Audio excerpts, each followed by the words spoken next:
రోజుల గ్రంథం 8వ అధ్యాయం 56వ వచనం. తాను చేసిన వాగ్దానం అంతటిని బట్టి ఇశ్రాయేలీయులకు తమ జనులకు నెమ్మది దయచేసిన యెహోవాకు స్తోత్రము కలుగును గాక. తన దాసుడైన మోషే ద్వారా ఆయన చేసిన శుభ వాగ్దానములో ఒక మాటైనా తప్పిపోయినది కాదు. స్తోత్రం చెప్పండి. హల్లెలూయా. ఈ వచన భాగాన్ని ధ్యానం చేస్తూ ఉండగా పరిశుద్ధాత్మ ప్రభువు మనతో మాట్లాడి తన వాక్య వచనంలోని దేవుని చేత దర్శించును గాక. హల్లెలూయా.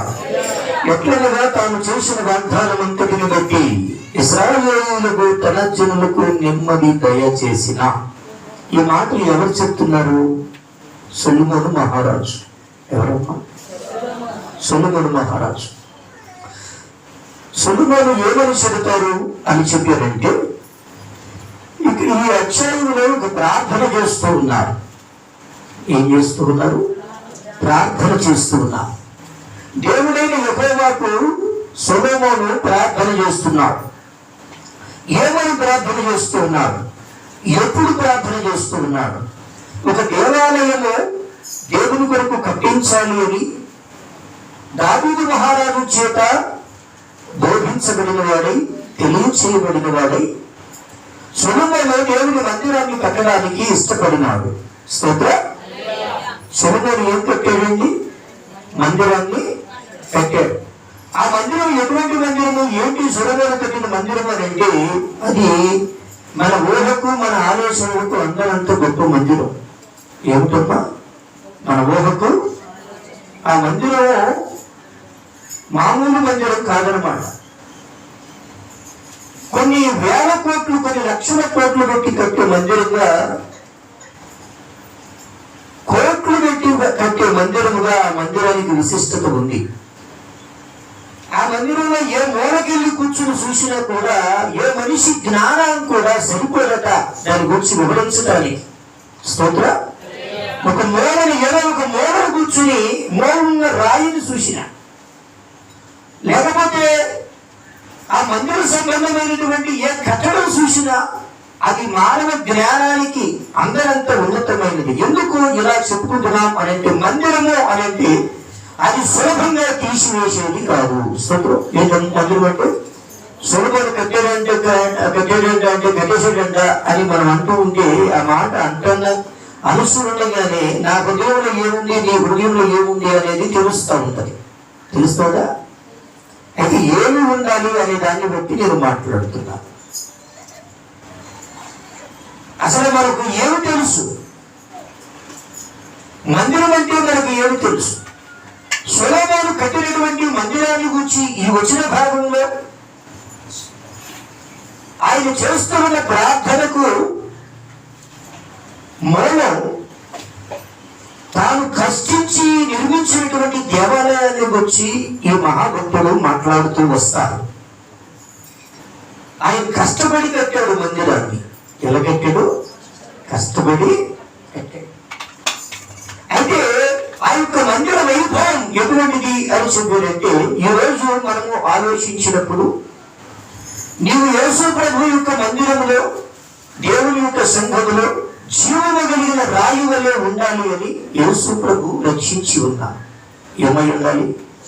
జీవము కలిగిన, నీవు ఒక జీవము కలిగిన రాయిగా దేవుని మందిరంలో ఉండి ప్రభు నిన్ను ఏం చేయాలనుకుంటున్నారంటే, ఆయన కోరుకున్న చోట నిన్ను ఉంచాలని కోరుతున్నారు.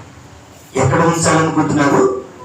నిన్ను చూడగా ఆయనని ఎక్కడ పెట్టాలనుకుంటున్నారు అక్కడ ఆయన ఉంచడానికి నిన్ను నీవు కాపాడుకో. స్తోత్రం చెప్పు. నీకు ఎటువంటి ఆత్మీయత ఉందో, నాకు ఎటువంటి ఆత్మీయత ఉందో, మన ఆత్మీయ జీవితాలను కాపాడుకోవాలి. భక్తుల పైన దాడి చేసేది ఏంటి? భక్తుడిని భక్తిహీనుడుగా చేసేది ఏంటి? ఇప్పుడు దాకా చేసే ప్రార్థన చేశాడు, పాడే పాటలు పాడాడు, చెప్పే వాక్యం చెప్పాడు, కానీ ఇతడు ఎక్కడికి వెళ్ళిపోతూ ఉన్నాడు అని చెప్పాడంటే, వాక్యము నాది హృదయంలో ఎక్కడ? అది వాక్యముగా గుర్తించబడడం లేదు. ఆ వాక్యాన్ని నీవు ఎక్కడ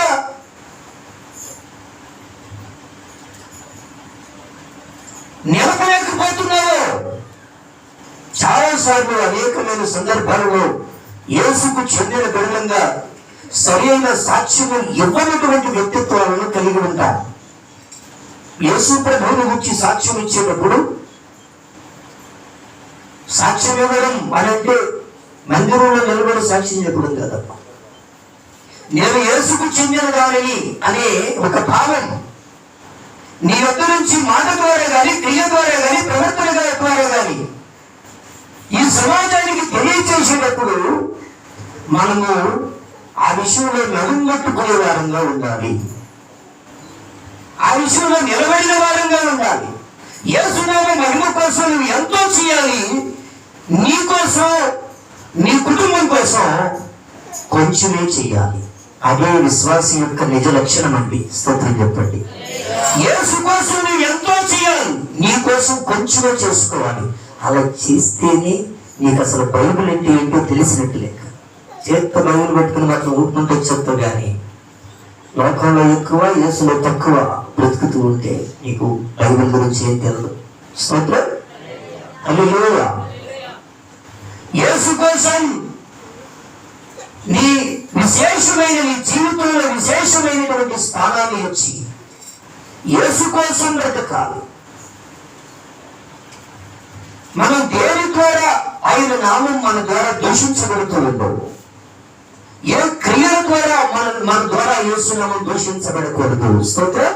ఒక మాట నువ్వు మనసులో అనుకుంటే చేయగలవు, అనుకోకపోవడం వల్ల చేయలేకపోతున్నావు. స్తోత్రం.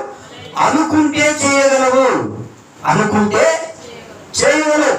నువ్వు ఒక్క మాట నీ మనసులో అనుకుంటే నా ద్వారా యేసు ప్రభువు నామం మహిమపరచబడాలి అనుకుంటే నీకు అందులో నుంచి నువ్వు ఒక పర్వతం ఎక్కాలి, అందులో నుంచి ఒక నిచ్చెన ఎక్కాలి. నువ్వు ఉన్న చోట ఉండడానికి వెళ్ళలేదు. స్తోత్రం. కొంచెముగా నీవు క్రమక్రమముగా ఈ ప్రభు నామాన్ని మహిమపరిచేదానికి దేవునికి స్తోత్రం. హల్లెలూయా. నిన్ను నీవు దేవునికి స్తోత్రం. ఏమి చేయాలి అంటే ప్రియ సహోదరులారా, ఈ ప్రభు నామాన్ని గణపరిచేదానికి అంచెలంచెలుగా ఎదగాలి, క్రమముగా ఎదగాలి. స్తోత్రం. హల్లెలూయా.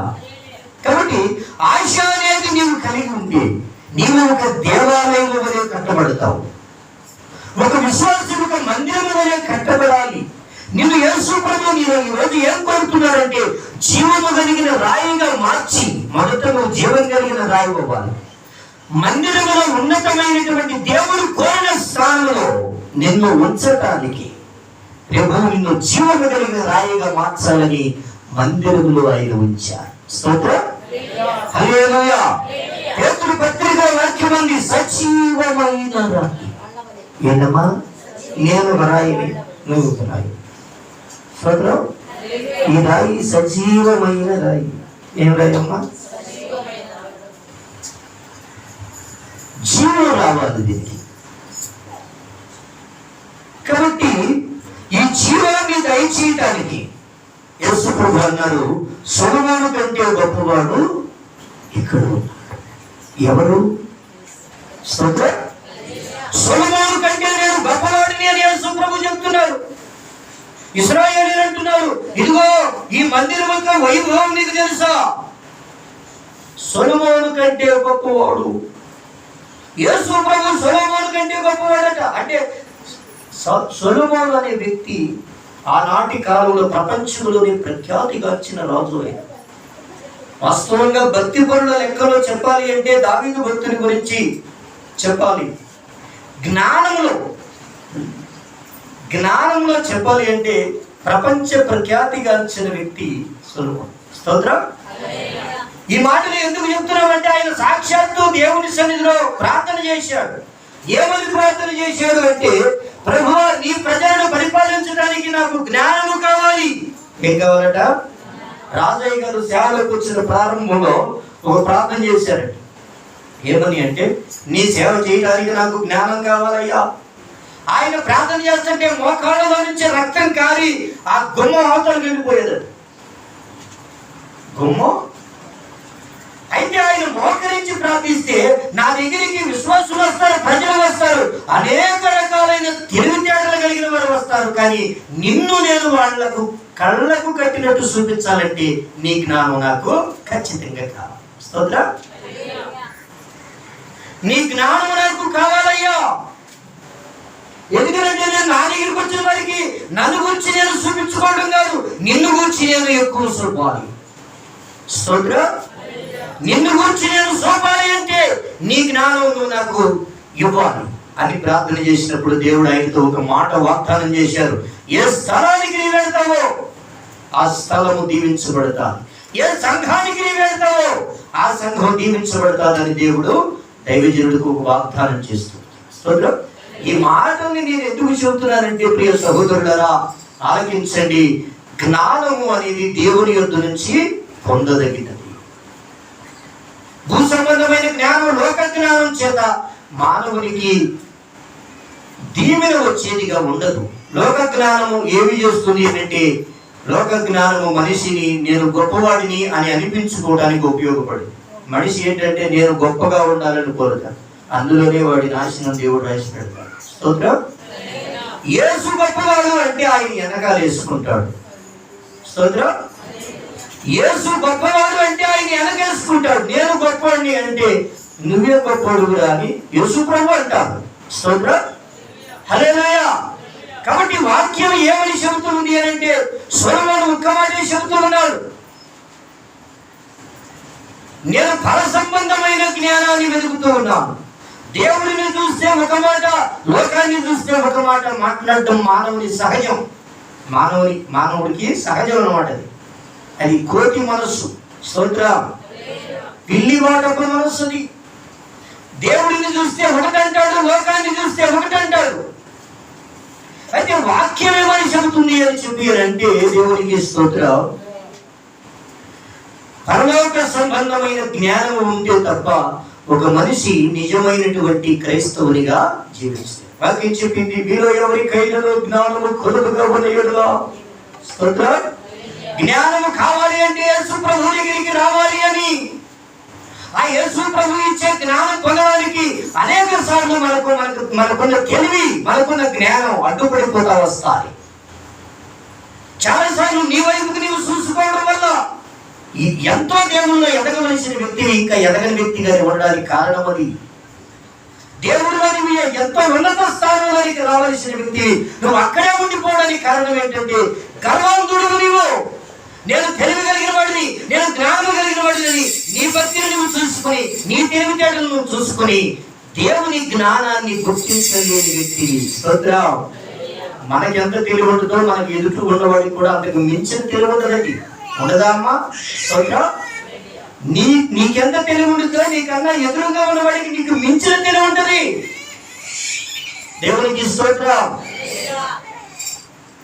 కాబట్టి వాక్యం చెబుతూ ఉంది కదా, ఒక వ్యక్తి దేవుడిలో ఎదగకపోవడానికి కారణం ఏంటి అని అంటే ఆ వ్యక్తికి ఏవో అడ్డుపడుతూ ఉన్నాయి. వాటిని తొలగించడానికి ఈరోజు సేవకుడిని ఎదురు నిలబడి ఉన్నాడు. వాటిని జయించడానికే దైవజనుడు నీకు ఉపదేశం చేసేవాడు ఉన్నాడు.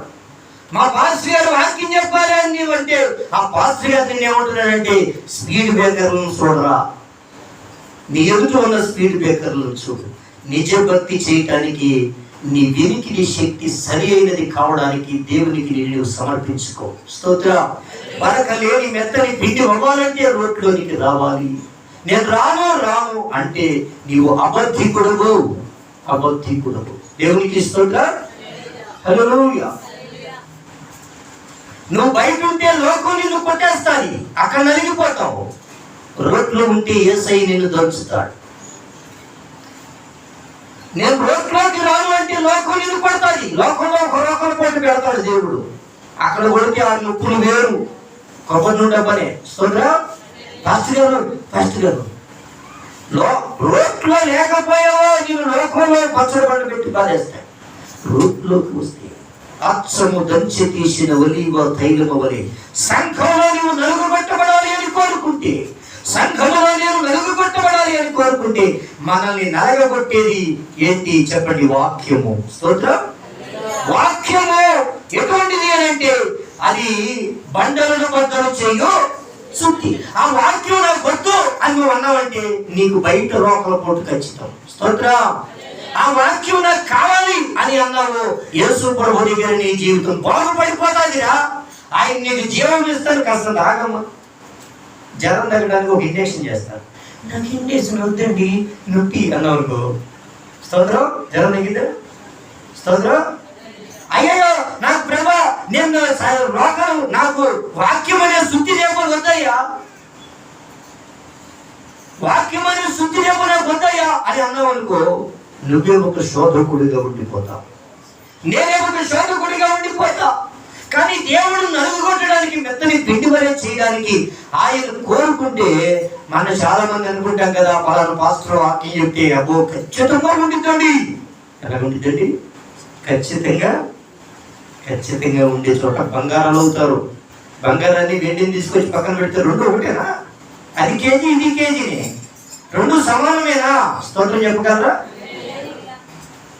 బంగారాన్ని, వెండిని, బంగారాన్ని, ఇత్తడిని, బంగారాన్ని, ఇనుముని తీసుకుని వస్తే అవి ఒకటి కాదు, అది కేజీ, ఇది కేజీ. దేని విలువ దానిది. స్తోత్రం.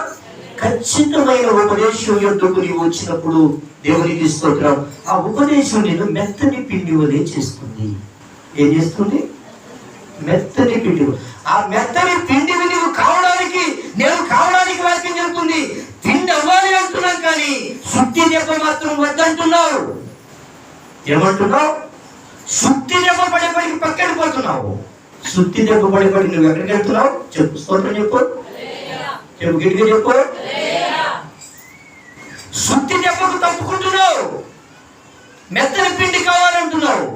యేసు ప్రభు నీతో అంటున్నాడు, నా దగ్గరకు వచ్చి నీవేం కోరుతున్నావు? నువ్వు అడిగినవన్నీ నేను ఇవ్వాలని నువ్వు అంటున్నావు, కానీ నేను చెప్పినవన్నీ నువ్వు చేయాలని నువ్వు అనుకోవట్లేదు. నీవు నా రాజ్య సంబంధివేనా? నీవు యేసు రాజ్య సంబంధివేనా? నీవు ఎవరి సంబంధివి? యేసు రాజ్య సంబంధివైతే ఆయన మార్గములో నడిచి అనేకులను నడిపించాలి. స్తోత్రం చెప్పు. యేసు రాజ్య సంబంధివైతే నీవు ఆయన మార్గంలో నడువు, అనేకులను నడిపించు. సొలొమోను ఒక వైభవోపేతమైన మందిరం కట్టాడు. ఆ మందిరం చాలా అందమైనదండి, కొన్ని వేల కోట్ల విలువైందండి. ఎంత విలువైందమ్మా? చెప్పండి అమ్మా. వేల కోట్ల విలువైనది. దావీదే తన ధనాగారంలో నుంచి ఎంతో గొప్ప ఐశ్వర్యాన్ని మందిరం కట్టడం కోసం ఇస్తున్నాడు. ఆ వాక్యం మీరు చదవగలిగితే మరొకసారి చదువుకుందాం. దావీదు సొలొమోనుకు బంగారాన్ని, వెండిని, ఇత్తడిని, ఇనుమును కొన్ని టన్నులు కొద్ది ఇస్తున్నాడు. ఎంతమ్మా? దేనికి? స్తోత్రం చెప్పండి. మందిరం కట్టడానికి. ఇవాళ మనం దేవుని కొరకు ఏమిస్తాం? మనం ఎంత సంపాదించుకున్నాం? ప్రభు కోసం ఏమిస్తాం అంటే, సైతాన్ గారికి అయితే కిలోల కొద్ది ఇస్తాం అంటున్నాం, కానీ యేసు ప్రభుకి గ్రాముల లెక్కను లెక్కేస్తున్నాం. స్తోత్రం. నిజంగా బ్రతికినేమి బ్రతకకపోయినాయి. హల్లెలూయా. సాతాను గారికి కేజీల లెక్కలు ఇస్తానంటున్నావు, యేసు ప్రభుకి గ్రాముల లెక్కలు ఇస్తానంటున్నావు. నేను ఎందుకు చెప్తున్నానంటే, నాకు జ్ఞానం ఉంది అని నువ్వు అనుకుంటే, అది యేసును మహిమపరచని జ్ఞానం అయితే నువ్వు రోకలి పోటీ దెబ్బ కిందకు రావాల్సిందే, శుద్ధి దెబ్బలకు కిందకు నువ్వు రావాల్సిందే. లేకపోతే కొబ్బరి నుండి డబ్బాల బ్రతుకు. దేవునికి స్తోత్రం. లోకానికి వెళ్ళిపోతావు. అక్కడ సైతాన్ గాడు వాడిని పెట్టి దేవుడిని కొట్టించేస్తాడు. ఆ పోటులకు వస్తావు నువ్వు కొబ్బరి నుండి డబ్బాలు ఇచ్చుకుని. సాతానుడు నిన్ను కొడుతూ ఉంటే నువ్వు మందిరంలో నిలవలేదు కదా, వాక్యం కింద నిలవలేదు. నేను జ్ఞానిని అనుకున్నావు, బయటకు వచ్చావు. ఆ పోటు నీకు పడతానంటే ఎంత తెలివిగా జవాబులు చెప్తావో దైవజనుడికి, ఎంత జ్ఞానముగా మాటలు చెప్తావో పాస్టర్ గారికి. తిరిగి సమాధానం చెప్పలేనంతగా మనం చెప్తున్నామండి పాస్టర్ గారికి. మార్చుకుందామండి, మార్చుకుందామా? యేసు సంఘములో కలిస్తే ధన్యులం. యేసు సంఘంలో కలవకపోతే అసలు పేరు కలవడానికి కూడా పనికిరాం. స్తోత్రం చెప్పుకో. సంఘంలో కలిసిపోవడానికి కష్టపడు, దేవుని మందులో కలిసిపోవడానికి కష్టపడు. దావీదు బంగారాన్ని ఇస్తున్నాడు మందిరం కట్టడానికి. మందిరం అనేది ఒక ఉపదేశం మనం వింటున్నాం అంటే తేరగా వస్తుంది వింటున్నాం అనుకోకూడదు. ఆ ఉపదేశంలో 2 ఉంటాయి, ఆశీర్వాదం, శాపం. స్తోత్రం. దేవుని వాక్యం ఉచితంగా వస్తుంది ఇదేద్దాం అనుకుంటే దేవునికి స్తోత్రం. ఆ వాక్యంలో 2 ఉంటాయి, ఆశీర్వాదం, శాపం. నీవు రోకలి బండ పోటు కిందకు వస్తే, సుత్తి కిందకు వస్తే నిన్ను నీవు చంపుకుంటావు. ఆ నీవు ఎవరు అనంటే శరీర సంబంధి. స్తోత్రం. నీ శరీర సంబంధమైన తత్వాన్ని నువ్వు చంపుకోవాలి, అప్పుడే దేవునికి నీవు కావాలి. శరీర సంబంధమైన నీ మనస్సు నిన్ను ఒక తిరుగుబాటు చేసే వ్యక్తిగా, వ్యతిరేకమైన వ్యక్తిగా నేను తయారు చేస్తావు. ఎంతకాలం దాక్కుంటావు, ఎవరెవరి చాటును దాక్కుంటావు. ఈరోజు యేసుప్రభు వాక్యం నీతో అంటుంది, నీ శరీర సంబంధమైన మనస్సును నలుగుగొట్టు, చంపుకో, యేసు వద్ద మార్చుకో. స్తోత్రం. హల్లెలూయా. ఆ మందిరం చాలా విలువైనది. దావీదు తన దగ్గర ఉన్న కొన్ని కోట్ల రూపాయలు విలువ కలిగిన దాన్ని మందిరానికి ఇస్తున్నాడు. స్తోత్రం చెప్పండి. కొన్ని కోట్ల రూపాయలు విలువ కలిగిన దాన్ని ఆయన మందిరానికి ఇచ్చి సొలొమోనుతో అంటారు, అయ్యా నువ్వు మందిరమును కట్టాలి, దేవాలయాన్ని నిర్మించాలి. అప్పటికే దేవుని జ్ఞానం చేత ఈ దైవభక్తుడు నింపబడుతూ ఉన్నాడు. దేవుని జ్ఞానం చేత ఈ దైవజనుడు నింపబడుతూ ఉన్నాడు. స్తోత్రం. ఈయన జ్ఞానం సామాన్యమైన జ్ఞానం కాదు. ఆయన ఎదుటి ఎవరు నిలవలేరు. అయితే ఆ గొప్ప దేవాలయాన్ని కట్టడానికి దానికి విలువైన వస్తువులు ఇవ్వబడుతున్నాయి. ఈరోజు మందిరంలో సత్యమైనటువంటి ఉపదేశం సంఘానికి బోధించబడుతుంది అని అంటే దాన్ని విలువైనదిగా చూసేవాడు బంగారం అయిపోతాడు. అలా చూసే వాక్యం నాకు దయచేయండి అని నువ్వు ప్రార్థన చేయమని నేను ఎంత కసిగా చెబుతున్నాను. స్తోత్రం. ఎంత కసిగా నేను చెప్పడానికి కారణం ఏంటంటే, నువ్వు బంగారం వలె ఉండాలని కోరుకో. వినటానికి వాక్యం బాగుందని అవతాలకు వెళ్ళి నువ్వు వేసే నాటకాలకి నేను చెప్తున్నాను, నీ బతుకు నాశనం అయిపోయింది. స్తోత్రం. నువ్వు వినేదేమో బంగారం లాంటి వాక్యాన్ని, కానీ దానికి విలువ ఇవ్వని వ్యక్తివైతే నువ్వు నీ శరీర బుద్ధిని చంపుకోవాల్సిందే. నీ శరీర బుద్ధిని నువ్వు చంపుకోవాలి. వాక్యానికి విలువ ఇవ్వని నీవెవరో నేనెవరో ఈరోజు తెలియచేయడానికి దేవుని వాక్యం ఇష్టపడుతూ ఉంది. నేను వాక్యం ఎదుటికి వచ్చినప్పుడు వాక్యం ఏమంటది అంటే, నీవెవరో దేవుడు నీతో చెప్తాడు, ఆయన ముందు నుంచో నేను నుంచుంటానండి. ఇది నేను డంబంగా చెప్పుకోవట్లేదు, మాదిరిగా చెప్తున్నాను. అలా నిలబడితే అది నేను సరి చేస్తుంది, నిలబడకపోతే గొప్ప నుండి బతుకైపోతాయి. దేవునికి స్తోత్రం. హల్లెలూయా. హల్లెలూయా. నీవెవరో దేవుని వాక్యం చెప్పింది. నువ్వెవరో దేవుని వాక్యం ఏమని చెప్పింది అని అంటే, వాక్యము నీతో చెప్పుచున్నప్పుడు అది నిన్ను మార్పు చెందిస్తుంది, నిన్ను మార్చి ఒక మందిరంగా కట్టింది. మీ అమ్మ మీ అయ్య ఏదో చెప్పారు నీకు, దానికోసం కష్టపడతాం. నేనేం చెప్తున్నానంటే, నా పరమ యేసయ్య ఆత్మీయ దైవజనులు నాయకులైన వారు కూడా నిన్ను ఒక దేవాలయంలా కట్టాలన్నారు. ఈ మాటలు నువ్వు పావుల వంతు తీసుకుంటున్నావు కదా, మీ అమ్మ మీ నాన్న చెప్పిందేమో 30 వంతు తీసుకున్నావు, ఎందుకు నేను దెబ్బలాడుతున్నాను?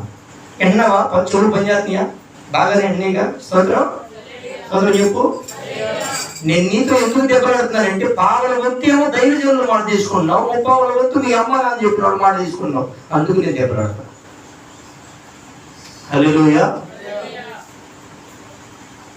మరి అమ్మ నాన్న దగ్గర కూర్చోమంటున్నాను నేను, అక్కడే కూర్చో. స్వత్రం స్వత్రం అమ్మ స్వత్రం నాను మీ అమ్మ నాన్నే ఇక్కడికి వచ్చి యేసు ప్రభు స్తోత్రం అంటున్నావు కదా, 30 వంతు యేసు ప్రభుజీ, 10 వంతు నీ కోసం చేసుకో.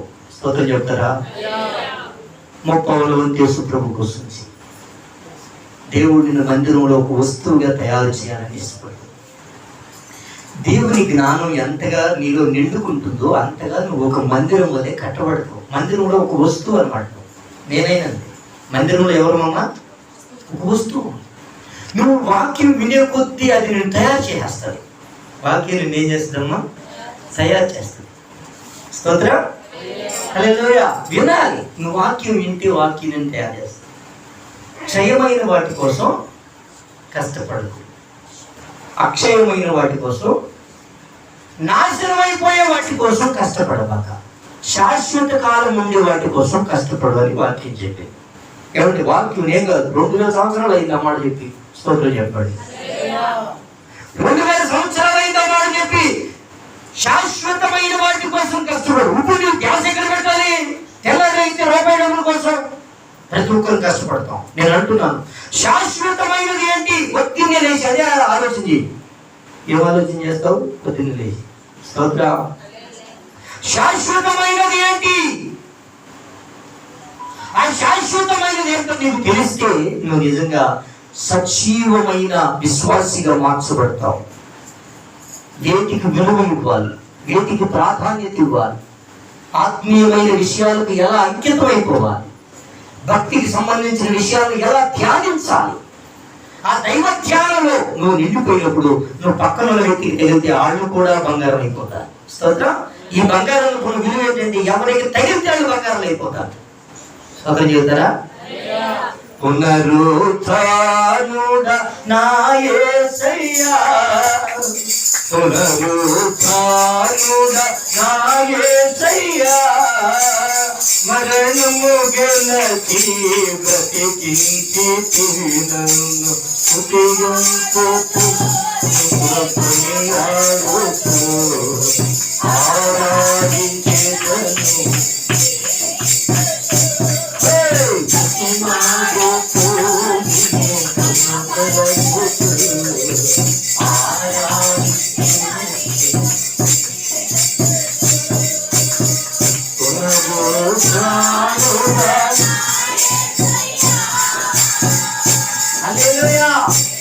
కాబట్టి ఒకసారి ఆలోచన చేస్తే ప్రియ సహోదరులారా, దేవుని సన్నిధిలో శాశ్వత కాలం ఉండే వాటి కోసం కష్టపడదాం. ఇక్కడ భక్తుడు ప్రార్థన చేస్తున్నాడు దేవునికి. దేవుడు ఎవరు అంటే తాను చేయు వాగ్దానములను నెరవేర్చువాడు. దేవుడు ఎవరంటమ్మా? ఆయన చేయు వాగ్దానములను నెరవేర్చువాడు. ఆయన తన బిడ్డలతో మాట్లాడడానికి ఇష్టపడేవాడు. ఆయన తన సంఘాన్ని తన వాక్యంతో నింపాలని కోరుకునేవాడు. ఆయన తన ప్రజలను పచ్చిక బయళ్ళలోనికి నడిపించేవాడు. ఆయన తన ప్రజలకు జీవం కలిగిన వాక్యాలను బోధించేవాడు. దేవునికి స్తోత్రం. నువ్వు ఇష్టమై ఉండాలి, నీకు ఇష్టమై ఉండాలి. ఆరోగ్యాన్ని కలిగించే ఆహారం అట రుచికరంగా ఉండదట. అది నీ నోటికి చేదుగా ఉంటది, నీ కడుపుకి అమృతంగా ఉంటది. నోటికి చేదైనది కడుపుకి ఆరోగ్యం ఇస్తుంది, నోటికి రుచి అయింది జీవితానికి రోగాన్ని ఇస్తుంది. తెలుసా? డాక్టర్ని అడగండి. స్తోత్రం చెప్పండి. డాక్టర్ని అడగండి. నోటికి నీకు ఏది రుచి అయితే పొద్దుల కొద్ది నీ ఆయుష్ పెరిగిపోద్ది. పొద్దుల కొద్ది. స్తోత్రం. 100 నుంచి 90కి వచ్చేస్తాం. నీకు 100 నుంచి 90కి రావడానికి కారణం నీకు తెలదు. మా తాతగారు రోగం నాకు ఇది ఉంది అంటావు, కానీ నీ నోటికి తీపి ఏదో అది నీ ఆయుష్ తగ్గిస్తుంది. నీ నోటికి ఏదో రుచిగా ఉండదు అది నీకు ఆయుష్ పెంచుతుంది. స్తోత్రం చెప్పు. పెద్దల మాట స్తోత్రం చెప్పండి. మా తాత లేకుండా తింటే వాళ్ళు మూర్తులేకావు అన్న బతుకులైపోయినాయి వాళ్ళ పచ్చివాడు బతుకు. దేవునికి స్తోత్రం. ఇవాళ నేను బాగా బతికేయాలంటే, ఇవాళ నాకు నేను భోగాలుగా నా బతుకులుంది అని అంటే అని చెప్పుకునే బతికే. కానీ మా తాతల నాటి జీవితం ఏంటంటే, మా తాతల నాటి స్తోత్రం. మీరు బాగా ఆలోచించండి నా ప్రియ సహోదరులారా. నేను ఈ మాటలు ఎందుకు చెప్తున్నాను అంటే, వాక్యము అనేది తీపిగా ఉండదు. తీపిగా ఉంటే తొందరగా వెళ్ళిపోతాం, తొందరగా వెళ్ళిపోతాం. స్తోత్రం. హల్లెలూయా. వాక్యము అనేది నీవు ఒక అమూల్యమైన వ్యక్తిగా దేవుని మందిరంలో నాటపడడానికి వాక్యము నిన్ను పోషించేది అయి ఉంటుంది. వాక్యం ఏమిటండి? పోషించేది. అది నన్ను పోషిస్తుంది, నిన్ను పోషిస్తుంది. అయితే నువ్వు ఏం చేయాలంటే మందల అడుగుజాడల్లో నడుచుకోవడమే. సేవకుని ఉపదేశంలో ఎమ్మడిపడి వెళ్తే ఇదేంటో భయం వేసి, అమ్మో ఇది నన్ను తిడుతుందేమో, నన్ను కొడుతుందేమో, నన్ను శపించేస్తున్నాడేమో పాస్టర్ గారు అని నువ్వు అనుకోకూడదు. స్తోత్రం. కాపరి నడిపిస్తూ ఉండగా నువ్వు ఉత్సాహంగా నడిచిపోతూ ఉంటే ఆయన నీకు క్షేమమై ఉన్నాడు. ఆయన పేరే క్షేమం. స్తోత్రం. ఎర్ర సముద్రం నీ ముందు నిలబడితే నీకు ఎటువంటి కష్టము ఉండదు. అర్థమైందా? ఆయన పేరే క్షేమం. నిన్ను నీవు నమ్ముకుంటే ఆయన పాదాల దగ్గర కూర్చోవాలి, కానీ ఆయన్ని నమ్ముకుంటే నీవు ఎటువంటి దిగులు పడవలసిన అవసరం లేదు. స్తోత్రం. ఈయన పేరే క్షేమం. దేవునికి స్తోత్రం. కాబట్టి వాక్యం ఏమని చెబుతుంది అని అంటే, నా ప్రియ సహోదరులారా, మనల్ని మందిరంగా కట్టడానికి సొలొమోను ప్రభువుతో అంటున్నాడు, నీవు చేయు వాగ్దానాలను మరిచిపోయే దేవుడు అంటే ప్రభు ఏదైనా ఒక మాట ఇస్తే, అమ్మాయి మీరు నా మార్గంలో నడుస్తూ నా ఉపదేశాన్ని విని, సంసోనయ్య గారు ఏ వాక్యాన్ని అయితే చెప్పాడో ఆ వాక్యాన్ని విని, తల్లి గారు ఏ వాక్యం అయితే చెప్తుందో ఆ వాక్యం విని, సురేష్ బాబు ఏ వాక్యాన్ని అయితే చెప్తున్నాడో ఆ వాక్యాన్ని విని దేవుని మార్గంలో నడుచుకోవాలి అని కోరుకుంటే, నీకు వాగ్దానాలను చేసి దానిని నెరవేర్చే దేవుడును నీవు ఖచ్చితంగా చూస్తావు. దేవునికి స్తోత్రం. వాగ్దానాల వైపుకు చూడగలిగిన మనసు నీకు ఉందా? దేవుడు నీకేమైనా సెలవిచ్చే దేవుడని నీవు ఆయన వైపుకు చూడగలిగిన మనస్సు నీకు ఉందా? దేవునికి స్తోత్రం. హల్లెలూయా. ఆయన చేయు వాగ్దానాల మీద మనసు పెట్టాలి. ఈరోజు వాక్యం చెప్తుంది, మనలో చాలా మందికి దేవుడు నన్ను దీవిస్తాడంటే, దేవుడు నన్ను గొప్ప చేస్తాడంటే చాలా ఆనందంగా అడుగులేస్తామండి. కానీ ఆయన వాక్యాన్ని శ్రద్ధగా విని దాన్ని అంగీకరించడానికి, మెత్తని భూమి వలె దున్నబడడానికి అనే దగ్గర మాత్రం ఏం చేస్తామంటే, చూద్దాంలే. ఈ బీడు భూమిని మెత్తని భూమిలో చేయాలంటే దున్నేటప్పుడే అది లోబడిపోవాలి. స్తోత్రం చెప్పండి. దున్నేటప్పుడే అది మెత్తగైపోవాలి. చూద్దాంలే, చేద్దాంలే అంటే అది వాక్యం నీకు బోధించబడేటప్పుడే నీవు దున్నబడిపోవాలి. ఈరోజు ఇష్టపడగలవా? అభిషేక్తులైన సేవకులు వాక్యాలు వినేటప్పుడు, నేను నిన్న మొన్న జఫన్యా శాస్త్రి గారి వాక్యాలు వింటూ ఉన్నా. నేను ఖచ్చితమైన ఉపదేశాలను ప్రేమిస్తానండి. పరిశీలిలా చెప్పుకోవడం కాదు. ఈ మాటలు మీలో కొందరికైనా ఎప్పటికైనా ఉపయోగపడతాయి. అంటే ఏమిటంటే, దైవజనుడు ఒక మంచి మార్గంలో నడిచేవాడైతే అది ఆయన తరువాతి వారు కూడా ఆ మార్గంలో నడుచుకోవలసిన వారై ఉంటారు.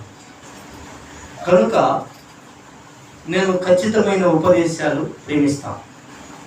నేను ఆ దైవజనుడి వాక్యాలు వింటూ ఉన్నప్పుడు నేనేమి గ్రహించాను అని అంటే, ఒక వ్యక్తి నా ప్రాణాత్మ దేహాలు దేవుని పని చేయడానికి ఖర్చు అయిపోవాలి అని అనుకున్న ఒక వ్యక్తి యొక్క ప్రయాసం నేను చూసినప్పుడు నాకు చాలా ఆశ్చర్యం కలిగింది. ఆశ్చర్యం ఏంటి అని అంటే, ఒక వ్యక్తిని క్రీస్తునందు సంపూర్ణునిగా చేసి ఆయన ఎదుట నిలవబెట్టాలి అని అంటే, నేను వయసులో చిన్నవాడినైనా, వాక్యాన్ని చదివేది తక్కువైనా, చదివినంత వరకు మాత్రం ఏ మాట నేను విడిచిపెట్టాను. దేవునికి స్తోత్రం. హల్లెలూయా. బైబిల్లో పౌలు ఏమి ఉపదేశం చేశాడో దాని మీద మనసు పెడితేనే మనం బైబిల్కి సరిపోతాం. ఆ మనసు పెట్టకపోతే అయ్యా అది తప్పకంకైపోతుంది. స్తోత్రం. క్రీస్తు ఎదుట ఒక వ్యక్తిని నిలబెట్టాలి అని అంటే అతను చేసే ప్రయాస నిజమైన ప్రయాస. ఇవాళ మనలో చాలా మంది 10 మంది పాస్టర్లు తీసుకొచ్చితే అందరూ మంచివాడే, బాగా చెప్పారయ్యా అని చెప్పనేస్తారండి. ఏది ఖచ్చితమైన బోధ, ఏది కాదు అని గుర్తించాలంటే నీకు కొంత అనుభవ జ్ఞానం ఉండాలి. దానికోసం పేతురు భక్తుడు మొదటి అధ్యాయం మొదటి వచనంలో చెప్పేశాడు, క్రీస్తును గుర్చిన అనుభవ జ్ఞానం నీవు కలిగి ఉంటేనే నీవు విశ్వాసవి అని. స్తోత్రం. అనుభవ జ్ఞానం లేకపోతే ఎవరు చెప్పినా భలే ఉంది అంటావు. నువ్వు ఎవరో తెలుసా? అద్దం ముందుకు వెళ్ళాల్సి వస్తుంది. స్తోత్రం. హల్లెలూయా. హల్లెలూయా. కాబట్టి ఒక వ్యక్తి తాను దేవుడిని మహిమపరచడానికి నిజంగా తనకున్న సర్వస్వం ఆ వ్యక్తి దేవుని సేవ కోసమే ఖర్చు పెడుతుంది. అది తాత్పర్యం మాత్రం ఏంటంటే క్రీస్తునందు నేను సంపూర్ణుడు కావాలి, అనేకులను సంపూర్ణుడుగా నిలబెట్టాలి. స్తోత్రం. నేను సంపూర్ణుడు కావాలి, అనేకులను సంపూర్ణంగా నిలబెట్టాలి అని ఒక వ్యక్తి తపనను చూసినప్పుడు దేవునికి స్తోత్రం. అది మానవుని యొక్క ఖ్యాతిని కోరేదిగా ఉన్నా లేకపోయినా అది దేవుని చేత నిశ్చయంగా దర్శించబడేది అని నేను ఖచ్చితంగా నమ్ముతూ ఉంటాను. కాబట్టి దేవుని వాక్యంలో ఈరోజు మనం గమనించాల్సినటువంటి విషయం ఏంటంటే మనల్ని మనం పరిపూర్ణంగా దేవుని పాదాల వద్ద సమర్పించుకోవాలి. భక్తిని నేర్చుకోవడం అని అంటే, భక్తిలో నడవడం అని అంటే మనకు తెలిసింది మాత్రమే కాదండి. నీవు క్రైస్తవ ప్రపంచాన్ని చూసి నేను కూడా భక్తిలోనే నడుస్తున్నాను అని అనుకుంటూ ఉంటే పొరపడుతూ ఉన్నాం. మనం సత్యపు విలువలలో నడవాలి. తెలియడంతో సరిపోదు, నడవాలి. స్తోత్రం. వాక్యం మనకు తెలిస్తే సరిపోదు. ఓ దీవెన ఏం చెప్పాడనంటే, యేసన్న గారు ఏం చెప్పాడనంటే తెలిస్తే సరిపోదు, చెయ్యాలి. అడుగు ముందుకు వేయగలవా అని నేను ఈరోజు అడుగుతున్నాను. కాలు లేక అడుగు ముందుకు వేయగలవా? అసలు నీకేం తెలుసు ఆ దైవజనుడు ఏం చేశాడు దాని గురించి? స్తోత్రం చెప్పు. నీకేమన్నా తెలుసా? నేనేంటే కొంతమంది అంటారు కదా, వీడు పరిచయుడిలో మాట్లాడుతున్నాడని. నువ్వు ఉన్న చోటే నాశనం అయిపోతావని నేను చెప్తుంటే నన్నేమో నువ్వు పరిచయుడు అంటావు. ఒక దైవజనుడు యేసన్న గారు గొప్పవాడు అని అంటావు. ఆయన చేసిన సమర్పణలో నీకు ఎన్ని పాయింట్లు తెలుసు? తెలిసిన దాంట్లో మొదటి పాయింట్ లో నువ్వు ఒక్క అడుగు ముందుకు వేసేవా అని అడుగుతున్నాను. స్తోత్రం. దైవజనుడు దేవుని కోసం చేసుకునే సమర్పణలో స్థిరమైన నిర్ణయం నీకు కావాలి, ఉన్నతమైన దర్శనం నీకు కావాలి, క్రమమైన ప్రార్థన నీవు నేర్చుకోవాలి. మనకు ఎంత తెలుసు కాదు, మనం ఏం చేస్తున్నాం అనేది ముఖ్యం. స్తోత్రం చెప్పగలరా? నీకు ఎంత తెలుసు అనేది కాదు, నువ్వు ఏం చేస్తున్నావు. యేసు కోసం 30వ వంతు, లోకం కోసం 5వ వంతు. వినపడిందండి? స్తోత్రం చెప్తారా దయచేసి? యేసు కోసం 30వ వంతు, లోకం కోసం 5వ వంతు. ఈరోజు ఒక తీర్మానం వచ్చి వ్యర్థంగా నీ జీవితాన్ని గడపవద్దు. గాలి కోసం ప్రయాసపడినట్లుగా నీ బ్రతుకును వ్యర్థంగా అప్పగించుకోవద్దు. నాకు తెలివి లేదు, జ్ఞానం లేదు అని నీవు అంటుంటే ఈరోజు దేవుడు తన దీన సేవకుని ద్వారా నీతో చెప్తున్నాడు, మోకరించి ప్రార్థించి నా జీవితాన్ని ఎలా నడుపుకోవాలో తగిన తెలివి నాకు లేదు, నాకు జ్ఞానం ఇవ్వండి ప్రభా అని అడుగు. నా బ్రతుకుని ఎలా నడిపించుకోవాలో నాకు సరి అయినటువంటి జ్ఞానం మీరు నాకు ఇవ్వాలయ్యా అని నువ్వు ప్రార్థన చేయి. ప్రతిరోజు ప్రభు సన్నిధిలో ప్రార్థన చేయి. స్తోత్రం చెప్పు. నేను అంటూ ఉంటాను, ఒక్క మాట ప్రతిరోజు మానకుండా నీవు దేవుడికి అడుగుతూ వస్తే అది నెరవేరిపోయిద్దమ్మా. అది నువ్వు వద్దు అని గింజుకున్నా నువ్వు చచ్చిపోవటమే కానీ ఆ మాట మాత్రం నేను విడిచిపెట్టదు, గొప్ప చేస్తుంది. స్తోత్రం. నువ్వు అడగటమే నీ వద్దు, నువ్వు ఎదుర్చుకున్నా అది నేను వదిలిపెట్టదు. జ్ఞానం ఇవ్వయ్యా అని అడుగు, జ్ఞానం ఇచ్చేస్తాడు. పరిశుద్ధాత్మ చేత నడిపించండి అయ్యా అని అడుగు, ఆత్మ చేత నడిపిస్తాడు. ఎవరి చేత నడిపించబడాలని కోరుతున్నావు. స్తోత్రం. హల్లెలూయా. నా పాస్టర్ గారు ఏంటో అప్పుడప్పుడు కొంచెం శాపపు మాటలు మాట్లాడతాడయ్యా. మాట్లాడు. ఆయన నిన్ను నీవు ప్రేమించుకున్న దానికన్నా ఎక్కువ ప్రేమిస్తాడు. నువ్వు ఆయన వాక్యాన్ని ప్రేమించి దాని కోసం నిలబడడం ఆయనకు తెలియాలి. ఆయన నువ్వు బ్రతకడం కాదు, అది ఆయనకు తెలియాలి. స్తోత్రం. హల్లెలూయా. హల్లెలూయా. పేతురుని ప్రభువున్నారు, నేను ఎవరో నువ్వు చెప్పగలవా? పేతురు అంటాడు, నువ్వు పరలోకము నుండి దిగి వచ్చిన వాడు. మరి కొందరు అన్నారు, నువ్వు ఏలియావని, నువ్వు ఎలీషావని, ఇర్మియావని జనం చెప్పుకుంటున్నారయ్యా. పేతురు అంటాడు, నువ్వు పరలోకం నుండి దిగి వచ్చిన వాడు అని. నేను ఎందుకు పేతురు గారు మీరు అలా చెప్పారు అని యోహాను కంటే ముందర వరుసలో నిలబడిన పేతురు నేను అడుగుతున్నాను. పేతురు కంటే యోహాను వెనక వరుసలో నిలబడ్డాడు, కానీ ఆ మాట అయినా తన గ్రంథంలో రాసి ఉన్నాడు. దేనిని మా కన్నులారా చూచాము, వేటిని మేము మా చెవులారా విన్నాము, వాటిని ప్రకటిస్తున్నామని యోహాను ఏ ప్రదేశంలో సువార్త చెప్పాడో ఆ దేశాలు, ఆ ప్రాంతాలు కదిలించబడ్డాయి. స్తోత్రం చెప్పగలరా? హల్లెలూయా. పేతురు వెనక వరుసలో ఉన్నాడు యోహాను. పేతురు అంటున్నాడు, నీవు జీవము కలిగిన దేవుని పరలోకం నుండి దిగి వచ్చావు. ఈరోజు నువ్వు ఎవరో అని దేవునికి తెలిస్తే అప్పుడు యేసుప్రభు అంటారు, నీవు కేఫావు, ఇక మీదట నీవు రేలు అని అనిపించబడవు. స్తోత్రం.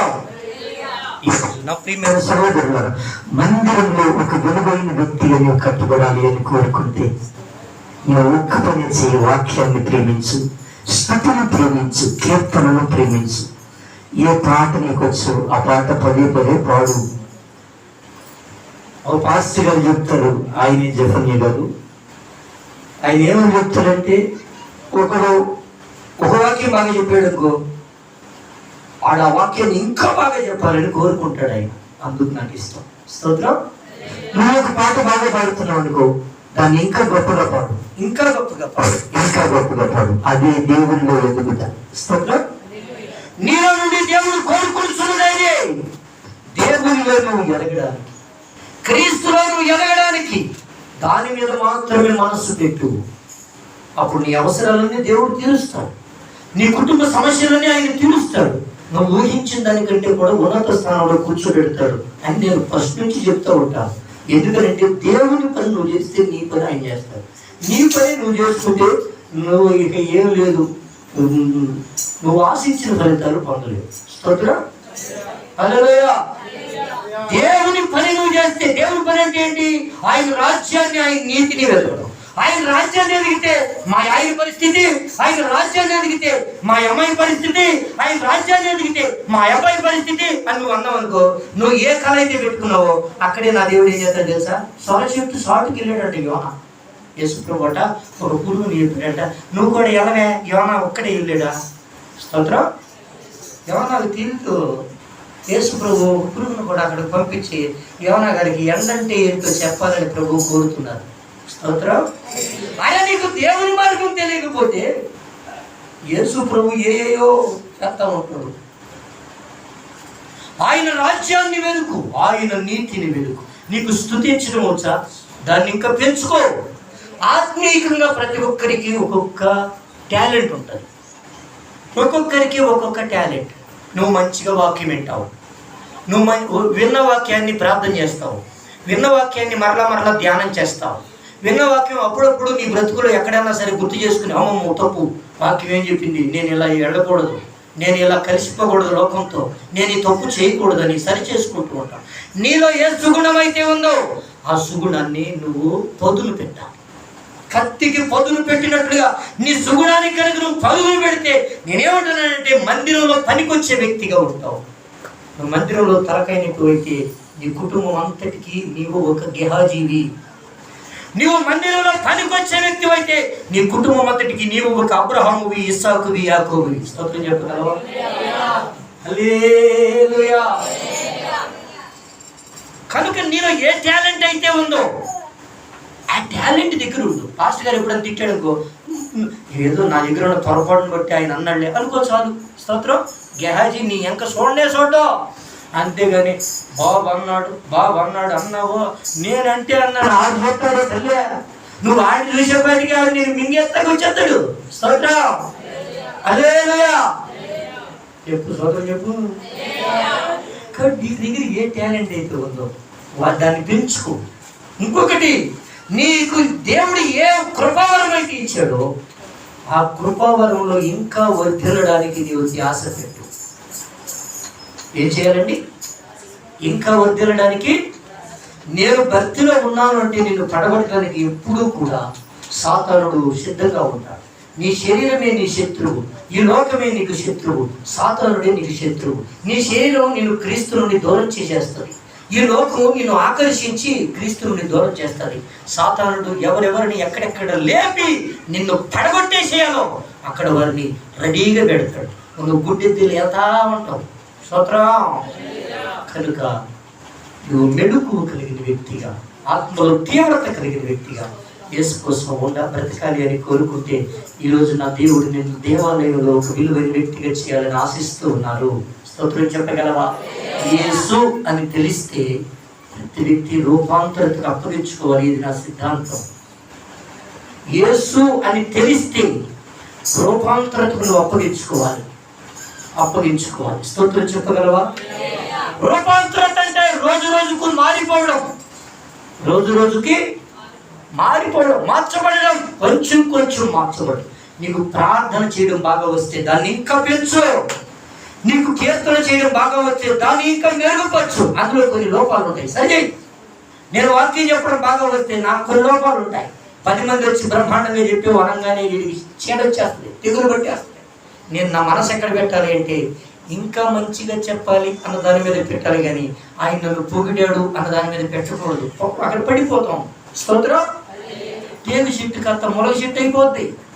మనం మొలగ చెట్లు తేగు చెట్లు చేయాలి, కానీ తేగు చెట్టు మొలగ చెట్టు చేసుకోకూడదు. స్తోత్రం.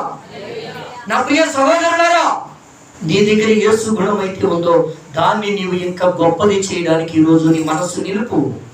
ప్రభు నీకు తోడై ఉంటారు, గొప్ప కార్యాలు చేస్తారు. క్రీస్తు కోసం నువ్వు ఒక అందమైన దేవాలయాన్ని కట్టడానికి ఈరోజు నీకు ఇష్టమేనా? ఓ మంచి దేవాలయం నువ్వు కట్టగలవా? స్తోత్రము.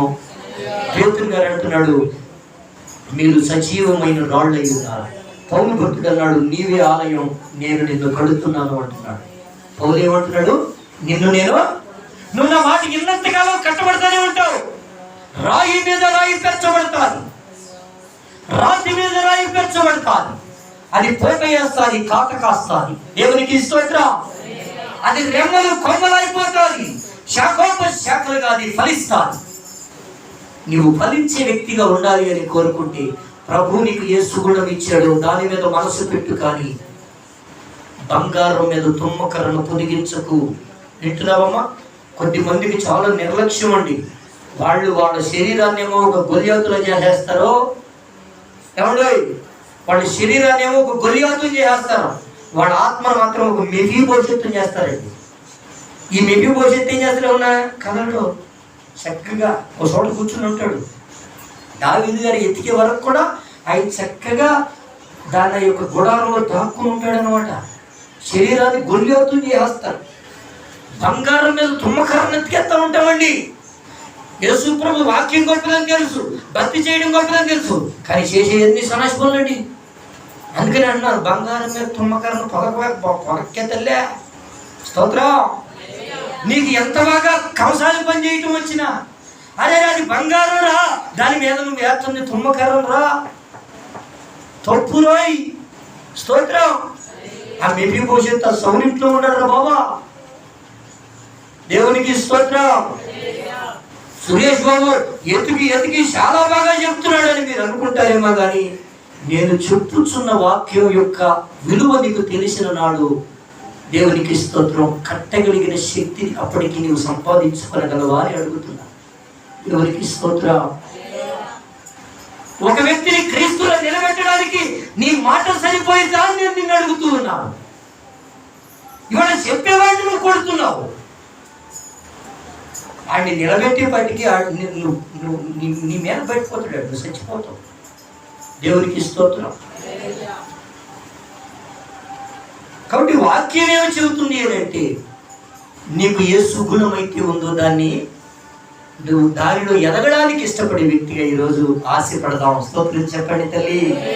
యేసయ్యను స్తుతించటం, కీర్తించటం, ఆయన వాక్యాన్ని ప్రేమించటం, ఆయనను మహింపరచటం కోసం ప్రతి విషయంలోనూ నువ్వు చురుకైన వ్యక్తివిగా, తెలివైన వ్యక్తివిగా, జ్ఞానం కలిగిన వ్యక్తివిగా, వివేకం కలిగిన వ్యక్తివిగా, ప్రార్థనాపరుడమైన వ్యక్తివిగా నీ అనుదిన జీవితంలో నీవు నడుచుకుంటూ ఉండగా నా దేవుడు తన పరిశుద్ధాత్మ శక్తిని నీ యొద్దకు పంపి ఆయన ఒక్క పని చేస్తారు. కుడికి గాని ఎడమకు గాని తిరుగువద్దు గాని నీవు సూటిగా నడువు. నీకు ఒక శబ్దం వినిపిస్తుంది. నువ్వు తిన్నగా నడిస్తే నువ్వు యేసును మహిమపరుస్తావు. స్తోత్రం చెప్పు. తిన్నగా నడు.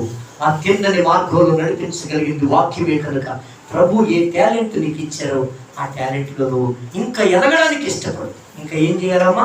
ఎదగడానికి ఇష్టపడు. సంఘం కూడా గొప్పగా దేవుని కొరకు పనిచేయాలి అంటే పనికి వచ్చే వస్తువులు ఏదో వెలికి తెచ్చి వాటిని ఇంకా మెరుగుపరుచుకోవాలి. ఆ బంగారం అట ఆ మురికి నీళ్ళలో బురదలో ఉంటుందట. దాన్ని వడపోసి బంగారపు ఆ యొక్క నలుసులను పోగు చేస్తూ ఉంటారట. అలాగే సంఘంలో కూడా దేవునికి పనికొచ్చేటటువంటి తలాంతులు కలిగినటువంటి వ్యక్తులను మనం చూసినప్పుడు వాటిని మనం ఏం చేయాలంటే అలా పోగు చేసి దాని ద్వారా మనం దేవుని మందిరాన్ని అభివృద్ధి పదాలు నడిపించుకునే వారంగా, దేవుని ఉద్యమం సంఘంలో రావడానికి, పరిశుద్ధాత్మ ద్వారా సంఘం దీవించబడడానికి మనమందరం కూడా ఒక మంచి తెలివి కలిగిన వారంగా ఉండాలి. కానీ మన జ్ఞానంతో మన తెలివితో మన మందిరాన్ని గొప్ప చేసుకుందాం అని అనుకుంటే అది అయ్యే పని కాదండి. స్తోత్రం, దేవునికి స్తోత్రం, హల్లెలూయా. ప్రభువు మనకు ఏ కృపలను ఇచ్చాడో వాటిని ఇంకా మెరుగుపరిచి ఉన్నతమైన రుజు మార్గంలో, తిన్నని మార్గంలో వాటిని ఉన్నతమైన స్థానానికి నడిపించడానికి నడుం కట్టుకుని, సరి చేసుకుని, నడుం కట్టుకుని నడవడానికి రోజు నీవు ఇష్టపడితే నా ప్రియ సహోదరుడు, నువ్వు ఏవేవో ఆలోచిస్తున్నావేమో కానీ దేవుడైతే ఒక చక్కని దేవాలయం వలె, ఆత్మ సంబంధమైన దేవాలయం వలె కట్టడానికి ఆయన తన పరిశుద్ధాత్మ ద్వారా ఈ మధ్యాహ్నం నాతో నీతో మాట్లాడుతున్నారు. మనం దేవాలయం వలె కట్టబడదామా? ఎప్పుడూ కూడా ఆ బంగారపు ఇటుక ఆ యొక్క అణువులు చూసి అయ్యో బంగారం అని చూస్తూనే ఉండిపోతావా? లేకపోతే మందిరంగా కట్టబడతావా? స్తోత్రం చెప్పు. కాబట్టి వాక్యం చెప్తూ ఉంది, సజీవమైన రాయి వలె, బంగారము వలె మార్చబడిన వ్యక్తులుగా ఈరోజు మనము మార్చబడడానికి ఇష్టపడదాం. సరి చేసుకునే మనసు కావాలండి. ఏం కావాలమ్మా? సరి చేసుకునే మనసు. ఈ మనస్సు నీకుంటే నీకు అన్ని సాధ్యమే. సరి చేసుకునే మనస్సు ఎవరైతే కలిగి ఉంటారో వారు సంఘము దీవించబడడానికి కర్తలు అవుతారు. సరి చేసుకునే మనస్సు ఉన్నవారు వలన సంఘం దీవించబడతాది. సరి చేసుకునే మనస్సు ఎవరైతే కలిగి ఉంటారో వారి ద్వారా సంఘంలో గొప్ప కార్యాలు జరుగుతాయి. అమ్మో, వింటున్నావా? మనమందరం గొప్పవారు అయిపోదామని ఆదికాండం 5వ అధ్యాయంలో ఎవరో కొందరు, 11వ అధ్యాయంలో ఎవరో కొందరు ప్రయత్నం చేశారట. కడుతున్నారంట. ఊరిని అయ్యో మామూలుగా కడతలేదంట, ఆకాశం వరకు కట్టేశారంట. వింటున్నావా? మనం గొప్ప చేసుకున్నాం అని నువ్వు అనుకుంటే దానికి ఒక బొమ్మ చూపిస్తున్నాడు దేవుడు. నాణ్యమైన మెరికలేవో ఎతికి వాటి ద్వారా సంఘ నిర్మాణం కావాలని ఎవరి స్థితిలో వారు, ఎవరి స్థాయిలో వారు, వంచిన బుద్ధి ఉండే, మోసపు బుద్ధి ఉండే, ఆ నక్క బుద్ధి, తోడేల బుద్ధి ఉండే, దాన్ని చంపి దేవునికి స్తోత్రం. ఏ వస్తువులు తెచ్చి పోటీ పెట్టుకుంటే నీ ఇల్లు ఇంకా నిలబడతాదో, ఏ బలమైన రాయిని తెచ్చుకుని నువ్వు నీ యొక్క ఇంటికి నిలబెట్టుకుంటే నీ ఇల్లు నిలబడతాదో, వాటి కోసం మనం యథార్థవంతులు కావాలి. ఎవరం కావాలమ్మా? యథార్థం కావాలి. ఆ మనసు ప్రభు ఈ మధ్యాహ్నం నీకు అనుగ్రహించి నిన్ను సంఘాన్ని దీవించడానికి నా దేవుడు ఇష్టపడి ఈరోజు ఆయన ఏమంటున్నారు అని అంటే, నీవు సరి చేసుకునే మనసు కలిగి ఉండు, నీవు బంగారు వలె మారిపోతావు. స్తోత్రం. అంటే మనం ఏమంటామంటే అండి, బాబు మంచిగా చెప్తే బంగారం అంటాం. మన లోపాలు ఏమైనా చెప్పాడు అనుకోండి, ఇక పాస్టర్ గారిని తిట్టేస్తాం. సరి చేసుకుని మనసు ఉంటే బంగారం అయిపోతాం. స్తోత్రం చెప్పు.